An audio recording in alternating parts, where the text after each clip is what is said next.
The Nevada sun was a hammer blow on Harmony Creek, a town clinging to the edge of the desert like a stubborn weed. The year was 1885, and the newly laid railroad tracks gleamed like silver scars on the landscape, having brought both fortune and fiends to this dusty corner of the state. Townsfolk gathered outside the auction house, their faces grim under the late afternoon glare. Walter Finch stood at the back of the assembly, his weathered hands trembling, a persistent tremor that had plagued him for years. At 62, the former railroad surveyor was a tall, spare man, his silver beard neatly trimmed and his eyes holding a permanent shadow, the kind that comes from seeing a world you helped build turn cruel.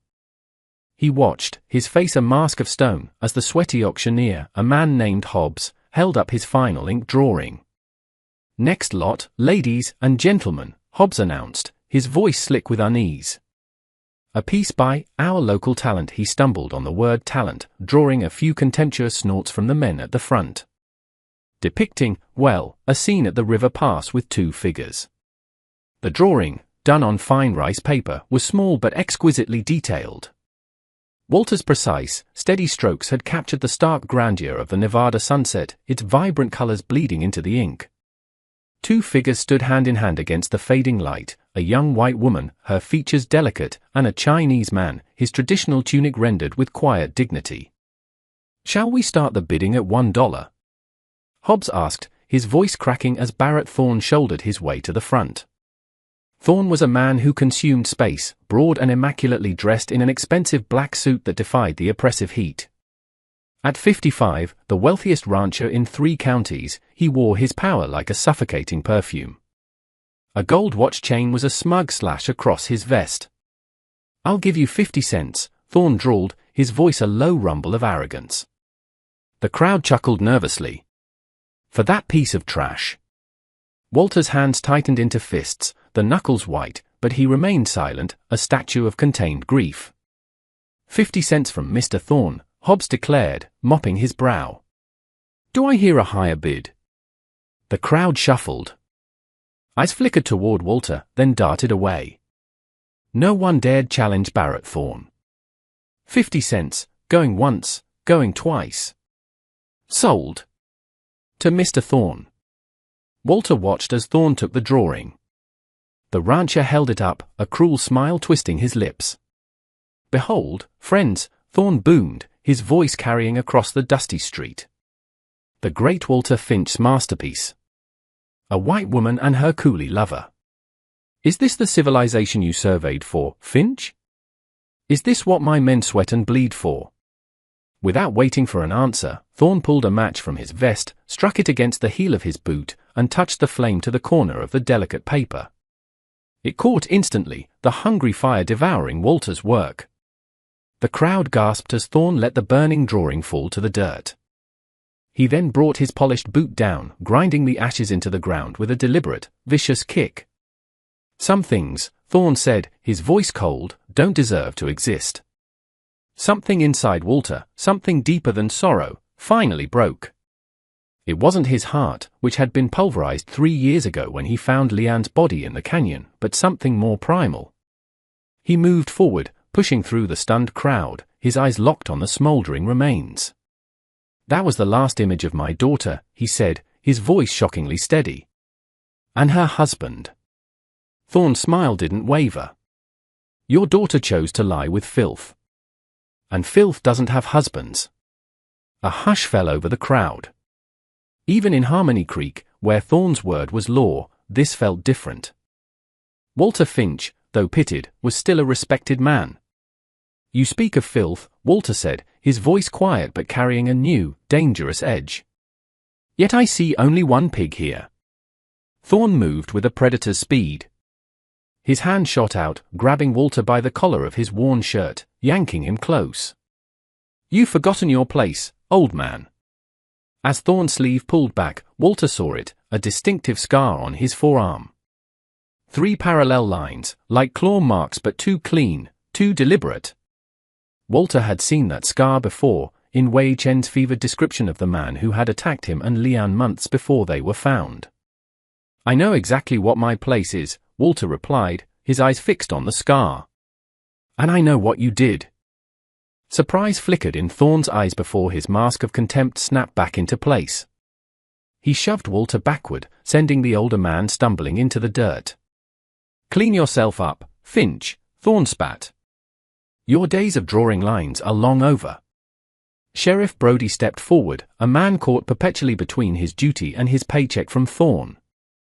"That's enough, Barrett. Let's not make a scene." Thorne straightened his suit. "There's no scene, Sheriff. Just reminding an old fool that this town has standards." The crowd began to melt away, eager to escape the suffocating orbit of Thorne's anger. Walter pushed himself to his feet, brushing dust from his clothes with as much dignity as he could muster. His eyes never left Thorne's face. 7 days, Walter said, his voice clear in the sudden quiet. Thorne paused, turning back. "What did you say?" 7 days, Walter repeated. From his pocket, he pulled a red silk cord. With deliberate, precise movements, he tied a single, tight knot in it. "In 7 days, I will take back everything you stole." A harsh laugh erupted from Thorne, nervously echoed by his men. "And how do you plan to do that, old man? With your shaking hands and your worthless drawings?" Walter tightened the knot. "You'll see. One day at a time." As Thorne turned away, still chuckling, Walter noticed a small figure at the edge of the crowd. A boy, no more than 8 or 9, with dark hair and striking blue eyes that were a ghostly echo of his daughter's. The child stared at Walter with an intensity that belied his age, then vanished into an alley as Sheriff Brody approached. "That was foolish, Walter," Brody said, his voice low. He was shorter than Walter, with a drooping mustache that seemed to weigh down his face. "Thorne isn't a man to be trifled with." "I'm well past caring about being trifled with, Ben," Walter replied, tucking the knotted cord into his pocket. "Some debts can only be paid in full." Brody shifted uncomfortably. "Look, I respect you. We laid a lot of track together. That's why I'm telling you to let this go. Whatever you think Thorne did." "I don't think." "I know," Walter cut him off. "The question is, what do you know, Ben? And how long have you been paid to forget it?" Brody's face went pale. "I have a wife, Walter. A family." "So did I," Walter said. "Now I have graves." He left the sheriff standing in the street, the acrid smell of burnt paper still hanging in the air. Walter walked with purpose, not toward his small cabin, but to the livery stable where Thorne kept his prize stallion, a powerful black beast named Onyx. He paused across the street, watching as Thorne's men fussed over the animal. He could see into the back of the stable, where a familiar figure was sweeping in the shadows, the boy with Leanne's blue eyes. The child looked up, his gaze meeting Walter's again. This time, Walter was certain. His granddaughter's eyes in a boy's face. Before he could move, Mrs. Gable, who ran the boarding house, hurried toward him, her apron still dusted with flour. "Mr. Finch," she said quietly, glancing over her shoulder. "You shouldn't be out here." "Not after?" "I'm fine, Helen," Walter assured her, though they both knew it was a lie. "The boy, he brought you something," she whispered, pressing a small, cloth-wrapped package into his hand. "Said you'd understand." Walter unwrapped it carefully. Inside was a small piece of intricately carved wood, a miniature dragon so detailed it seemed alive. He recognized the style immediately. It was the work of Wei Chen, Leanne's husband, the most skilled woodworker in the territory before he vanished. "Where did he find this?" Walter asked, his voice hoarse. "In Thorne's storehouse," Mrs. Gable replied. "The boy's been working odd jobs all over town. He sees things." "Who is he?" Mrs. Gable hesitated. "He calls himself Bao. Showed up a month ago. Won't say where he's from." Bao. The name Leanne and Wei had chosen for their son. Walter closed his fingers around the wooden dragon. "Thank you, Helen. You should get back." She nodded, then paused. "Mr. Finch, whatever you're doing. Thorne has eyes everywhere. And he controls the water. In this drought, that's everything." Walter watched Thorn emerge from the auction house, flanked by his two most loyal men, Nash, a thin, sharp-faced former gambler, and Gideon, a bull-necked enforcer who communicated mostly through violence. Sometimes, Helen, Walter said softly, a man finds himself in the desert with nothing left to lose. That's when he becomes dangerous. Later that night, as darkness fell, Walter made his way to the communal well that Thorn had claimed as his own when the drought began 3 summers ago. Townsfolk now pay dearly for every drop. The well stood unguarded for the moment. Walter approached silently, removed a small vial of red ink from his pocket, and emptied it into the depths. The splash was barely audible. "Day 2, he whispered. "I take your water." From the shadows, Nash watched, a thin smile spreading across his face. The old man was making this far too easy. Meanwhile, in the grand house on the hill Thorn had built as a monument to himself, a strange sound echoed through the halls, the high, broken laughter of a woman, coming from a locked room where no one was supposed to be. Walter woke before dawn. On the wall of his cabin hung a single, perfect ink drawing of Leanne as a child. Beside it was an empty space where Way had once hung a carved wooden frame. With hands that shook less in the cool morning air, Walter began to draw. Not for sale, but with purpose, precision, and a cold, focused rage.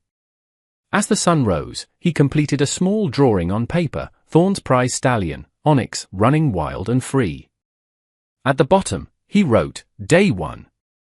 The town was buzzing when Walter arrived at the general store. Mrs. Gable gave him an almost imperceptible nod from across the street. Following her gaze, Walter saw Sheriff Brody standing outside the livery stable, surrounded by agitated men. "What's happened?" Walter asked innocently as he approached. Brody gave him a long, searching look. "Thorn's horse broke loose. Valuable animal. How unfortunate. Did it simply wander off?" "Halter was cut," Brody said pointedly. "Clean slice. Then retired to look like the horse did it himself. And there was something left behind. A drawing. Small 1 inch. Before Brody could say more, Thorn's voice roared from inside the stable. "Find Finch. Bring him to me." Brody gripped Walter's arm. "Whatever game you're playing, you're outmatched. Thorn doesn't lose. Everything and everyone loses eventually, Ben," Walter replied calmly. He turned to see Nash and Gideon striding toward him. "Mr. Thorn wants a word," Nash said, his voice like silk sliding over a knife. "I'm sure he does." Inside the stable, Thorn stood in the empty stall, Walter's small drawing clutched in his hand, his face a mask of fury. "You think this is clever? You think I don't see what you're doing?" "I'm merely an artist, Mr. Thorn," Walter replied. "Expressing myself is all I have left. Listen carefully, old man," Thorn snarled, crumpling the drawing. "I own this town. I own the water, the land, the law. People like you are broken, useless people, exist because I allow it. Is that what you told my daughter before you killed her?" Walter asked softly. The stable fell silent. "You're delusional," Thorn said, but his voice lacked its usual certainty. "Your daughter ran off with that yellow dog. Probably got herself killed in the mountains." "I found her body," Walter said, each word a carefully placed stone. "In the canyon. But her husband wasn't with her. And the knife wounds were distinctive." Thorn's face was unreadable, but his right hand moved unconsciously to cover the scar on his left forearm. "You have until sunset to leave my town," he said. "Or I'll have you committed. Everyone knows you haven't been right since your daughter disappeared." 7 days, Walter repeated. "I've already taken your horse. Today, I take your water. Then your sleep. Then your name." Thorn laughed, a hollow, brittle sound. "You've lost your mind." "No," Walter said. "I found my purpose." He turned to leave, but Gideon blocked his path. "Mr. Thorn didn't say you could go." Walter stood his ground. "The law says I can. Unless Sheriff Brody plans to arrest me for drawing." Brody, hovering at the entrance, cleared his throat. No crime's been committed that I can prove, Barrett. Can't hold him. Let him go, Thorne waved a dismissive hand. As Walter passed, he added, I've crushed better men than you, Finch. Men who weren't broken old relics. Outside, Walter spotted Bao watching from an alley. He moved casually toward the boy, who waited, serious and still. Hello, Bao, Walter said quietly. You got my package? I did. Your father made that carving. If the boy was surprised, he didn't show it. Ma said you'd know his work anywhere. Your mother was right, Walter confirmed, studying the boy's face. Leanne's eyes, Wei's jawline. Where is your father? Bao glanced around. Pa sent me. Said it was time you knew the truth. But he couldn't come. Not yet. Wei was alive. Walter's heart stuttered. Yes, Bao said. But hurt bad. Thorne's men found us in the hills 3 years back. They killed Ma. Pa fought, but they left him for dead. I was hiding, like Ma told me. And Thorne thinks you're just some orphan boy. Bao nodded. Been watching him. Learning his secrets. There's more. Grandfather, the word was unpracticed. In his house. Someone's locked up. A woman. A woman? Who? Don't know her name. But she screams sometimes. Laughs sometimes. Pa said to find you first. Then her. Walter placed a gentle hand on the boy's shoulder. You are brave, Bao.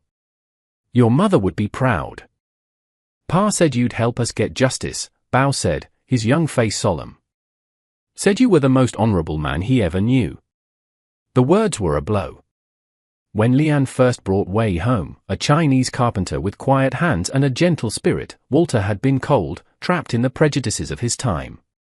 It had taken months to see the man his daughter loved. I wasn't always, Walter admitted. But I will be now. We have 6 more days. Can you show me where you found that carving? Bao nodded. Tonight. When Thorne goes to the saloon. As Bao slipped away, Walter felt a new weight settle on him. Not the burden of vengeance, but the responsibility of protection. He had a grandson. And he had 6 days to fulfill his promise. That night, Bao led Walter to a storehouse behind Thorne's mansion. Using a stolen key, they slipped inside. In the moonlight, Walter saw shelves of confiscated property, items taken from those who couldn't pay Thorne's prices. In a chest in the corner lay Wei's fine carving tools, along with letters, a jade hairpin, and a blood-stained silk shawl Walter recognized as Lian's. He keeps trophies, Walter said, his voice hollow. Footsteps approached. Nash and another man. Walter pulled Bao behind a large crate as the door opened. See? Nothing, one man said. Check behind those crates, Nash ordered. As the lantern light crept closer, Bao moved first. He deliberately knocked over a small metal cup, creating a clatter, and dashed to the opposite side of the storehouse. There, the second man shouted, turning toward the noise. Walter seized the moment. He rose silently, bringing a heavy wooden plank down on the man's head.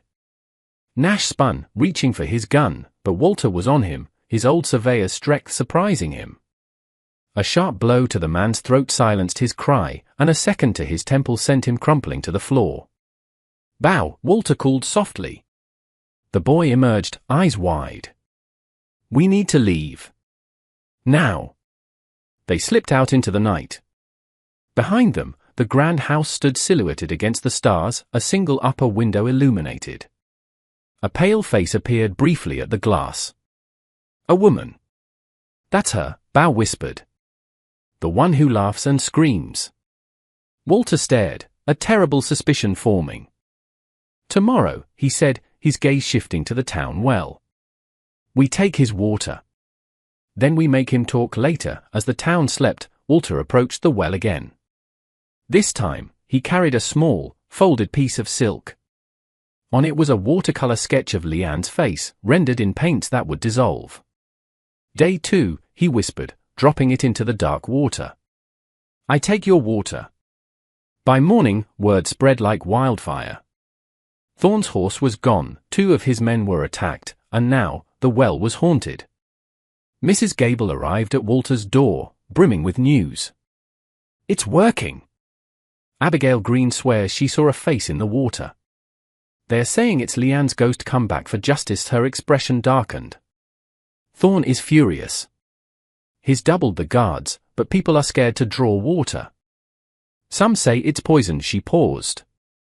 "Walter, who is the woman in his house?" "I believe it's Clara Monroe," Walter said, his brow furrowed. "Judge Monroe's daughter. She and Leanne were inseparable. Clara disappeared the same day." The judge dropped his investigation right after Thorn made a large donation to the courthouse fund.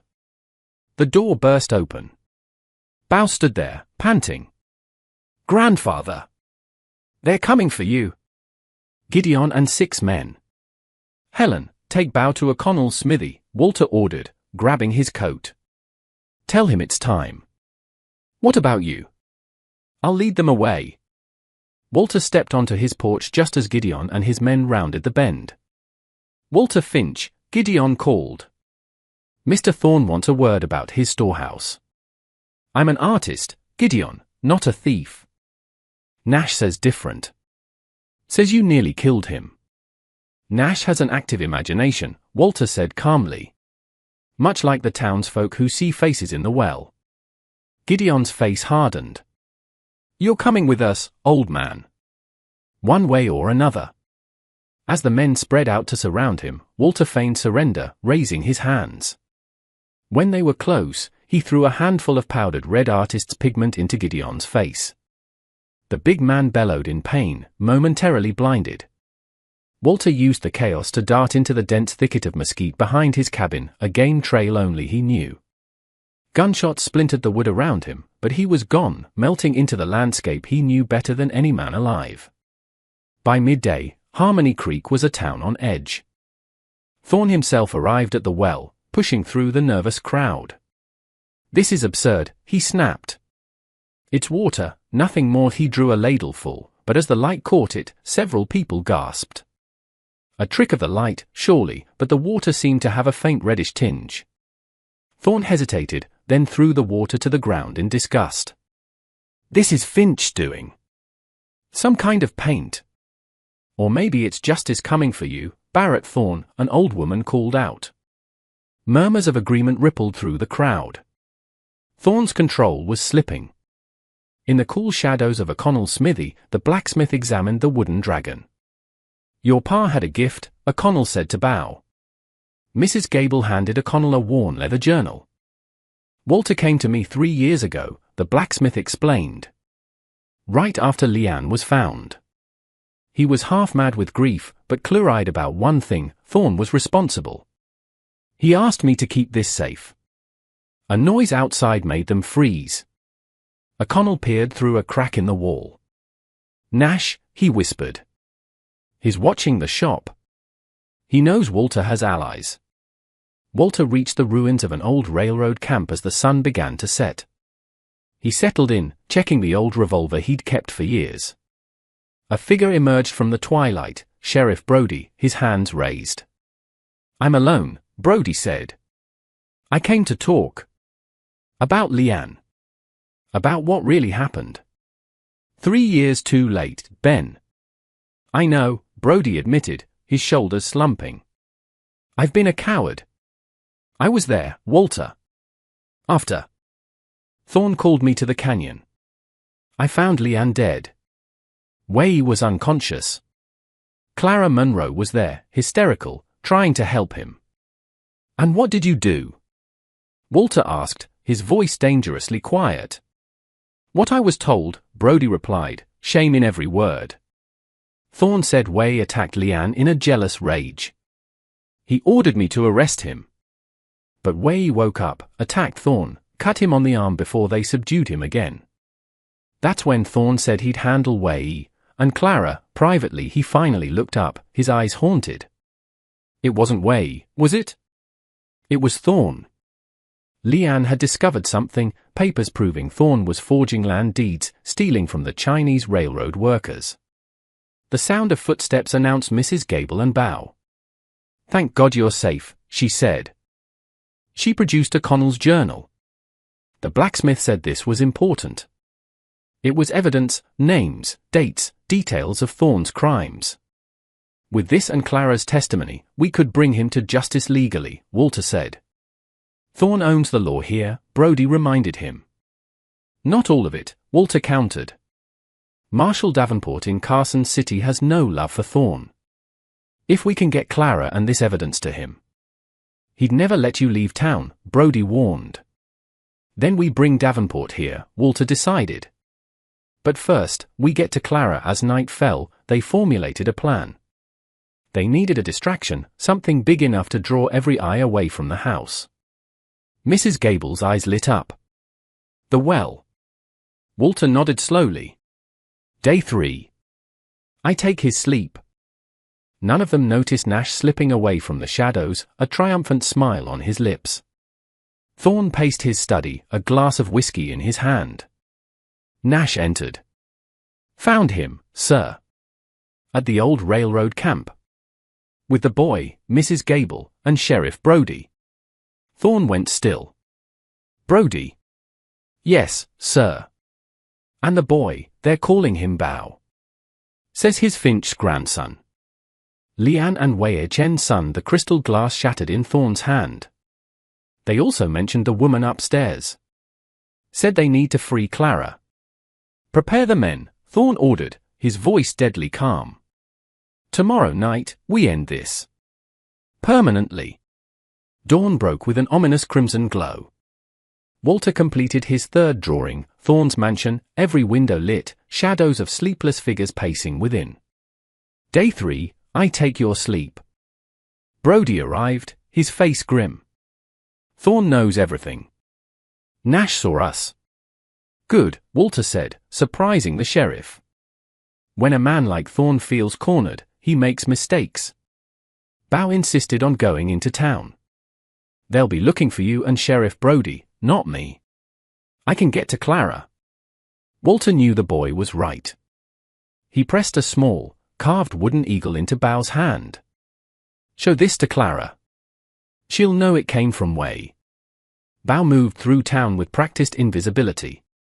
He slipped into Thorn's mansion through the kitchen, a skill learned during his weeks of observation. He found Clara's room and picked the lock.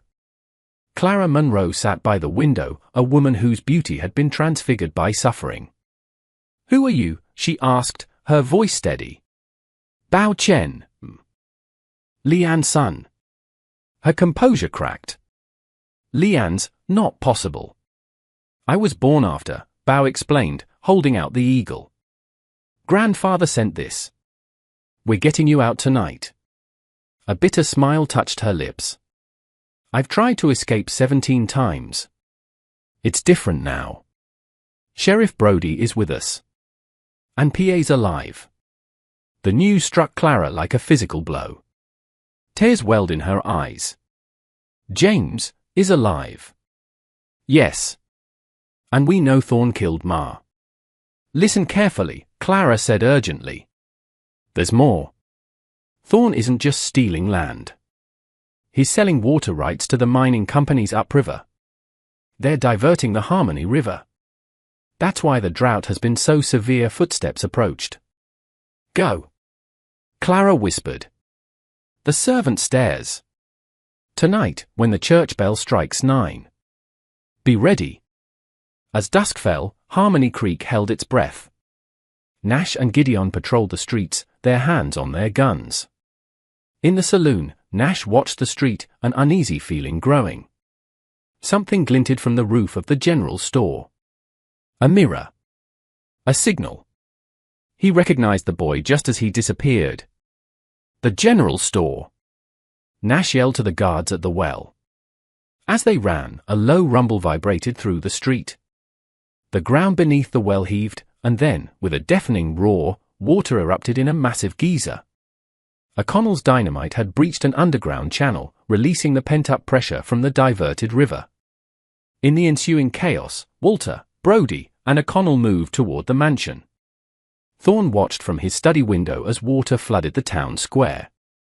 A roar of rage tore from his throat. He grabbed his rifle just as the study door burst open. Walter Finch stood there, flanked by Brodie and O'Connell. "Hello, Barrett," Walter said calmly. "Trouble sleeping?" Thorne's rifle snapped up, but Brodie was faster. "Don't," the former sheriff warned. "This isn't about justice, Barrett," Walter said, holding up a new, larger drawing, a portrait of Thorne's face, etched with cruelty and defeat. "It's about truth. Marshal Davenport arrives tomorrow. Your partners at the mining company have already sold you out." For the first time, genuine fear flickered in Thorne's eyes. "I'm here," a new voice said. Clara stood in the doorway, Bow at her side. "I let myself out," she held up a small key. "And I am prepared to testify to everything." Thorne lunged for her, but Walter intercepted him with a solid punch. Thorne broke free, his hand diving for a hidden revolver in his desk. "Nobody move," he shouted. The gunshot was deafening. Thorne staggered, shock on his face as a red stain spread across his vest. In the doorway stood a figure none had expected. Wei Chen, his face scarred but his aim true, a smoking rifle in his hands. "That," Wei said quietly, "was for Lian." Thorne collapsed. You were supposed to be dead." "So was the truth," Wei replied. But some things refused to stay buried. As Thorne fell, horses thundered outside. Nash and Gideon had returned with a dozen men. "We're outnumbered," Brodie said grimly. "Not quite," Wei countered. He raised a hand. From the surrounding darkness, more figures emerged, silent and disciplined, members of a tong from the city, men loyal to Wei's family. "My father's people," Wei explained. "They've been waiting for this night as long as we have." Outside, the two groups converged. The final battle for Harmony Creek was about to begin as Day 3 drew to its bloody close. Gunfire ripped through the night. Walter, Wei, and the others were pinned down in Thorne's study. "We need to get out," Walter shouted. "Gideon will have men at every exit." "Wait," Brodie whispered, listening. Heavy footsteps approached a back staircase. It was Gideon. Brodie stepped out, his revolver leveled. "That's far enough." Gideon raised his hands, his face a mask of pragmatism. "For against one. Better odds than Thorne got." "Where's Nash?" Wei demanded. A thin smile touched Gideon's lips.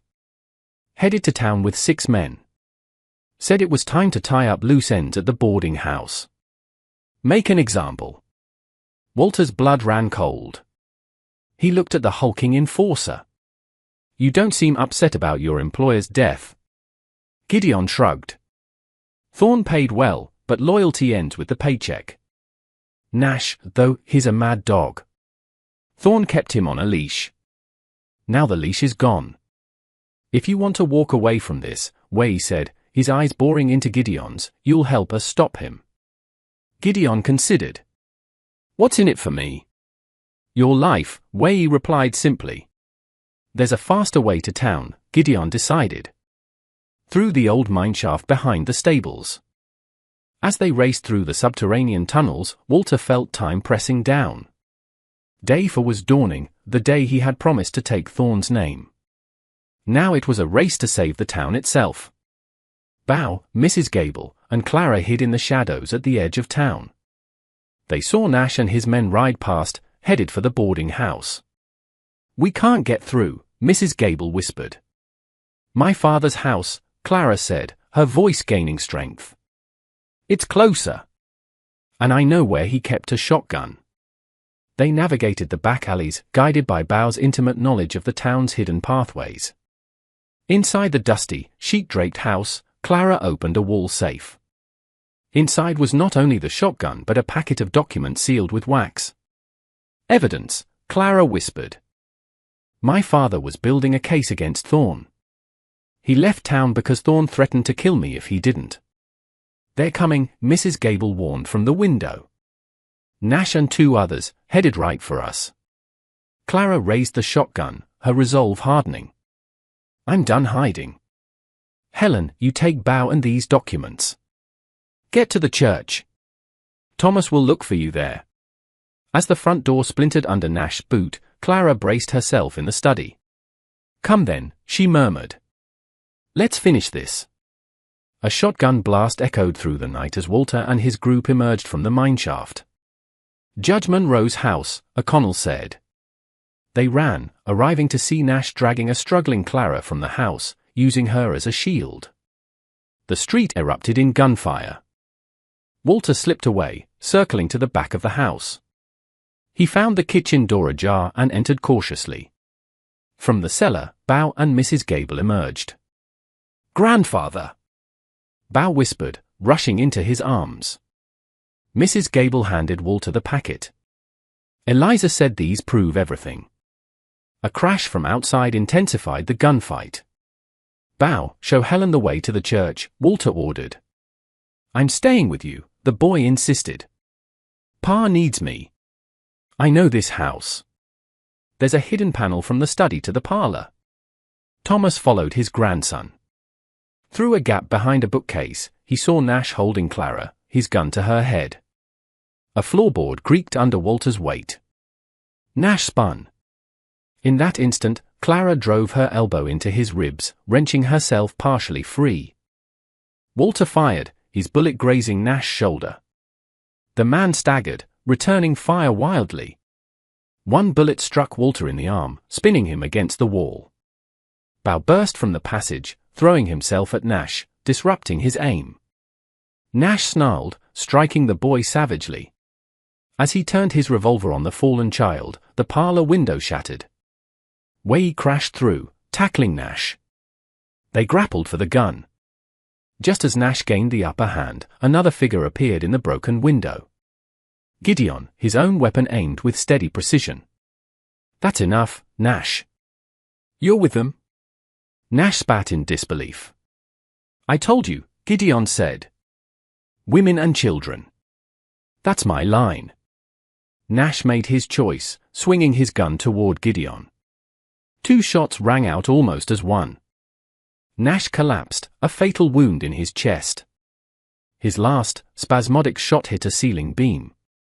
The old house groaned and began to collapse. They staggered out onto the porch just as the roof caved in, burying Nash in a tomb of his own making.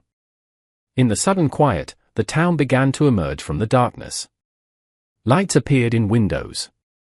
Martha arrived from the church with a group of armed townsfolk. Is it over? She asked. Walter looked at his reunited family. Wei holding Bow, Clara leaning on Gideon's steadying arm, Brody and O'Connell standing guard. Not quite, he said. The eastern sky was already growing light. Day 4, he murmured.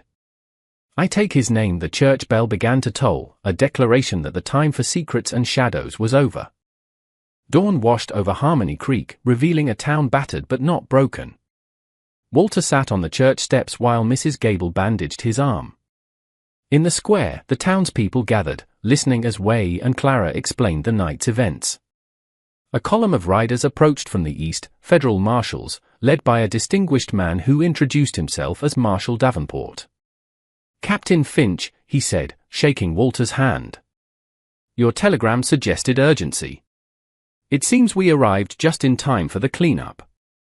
The next few hours were a whirlwind of official statements. Davenport set up a temporary court in the church. Townsfolk lined up to give testimony. Gideon, true to his word, led the marshals to Thorne's real ledgers, hidden in his bank office, detailing a web of corruption that reached the highest levels of the territory. Walter stood by the well, now flowing freely. Bow joined him. Is it really over, grandfather? Thorne's reign is over, Walter said. The work of rebuilding is just beginning.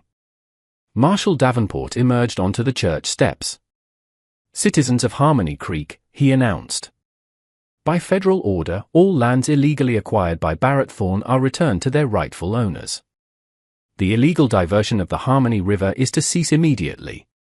And I am appointing an interim council to oversee this town until proper elections can be held. He gestured to Walter, Way, Brody, Mrs. Gable, and O'Connell. The crowd roared its approval. We accept, Walter called out. With one condition. The name. Thorne's name should no longer hang over this town.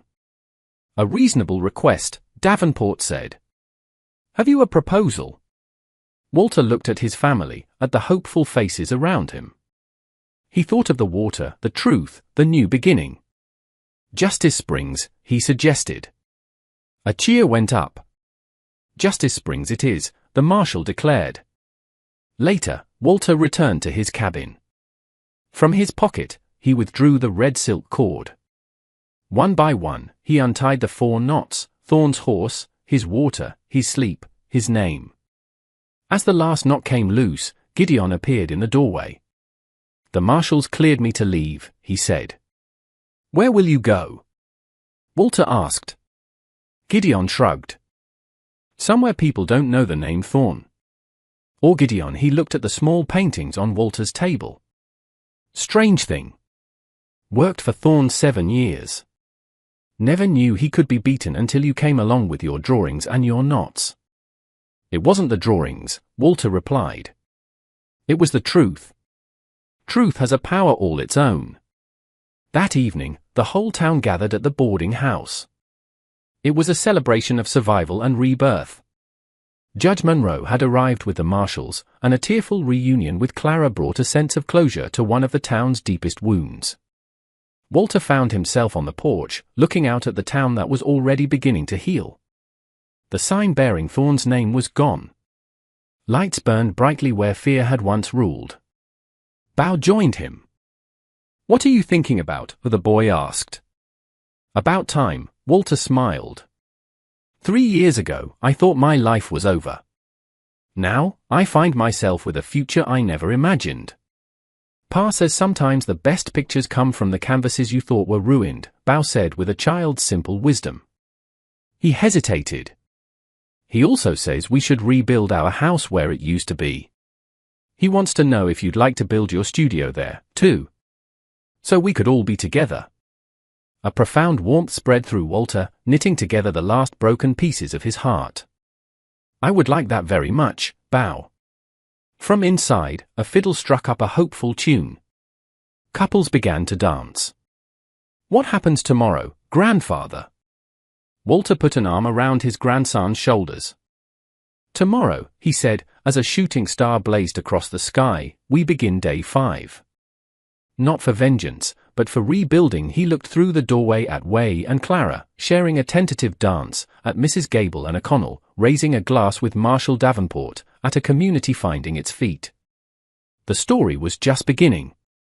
Thomas Harlow stepped across the threshold, his steady hands reaching out to embrace the future that awaited them all.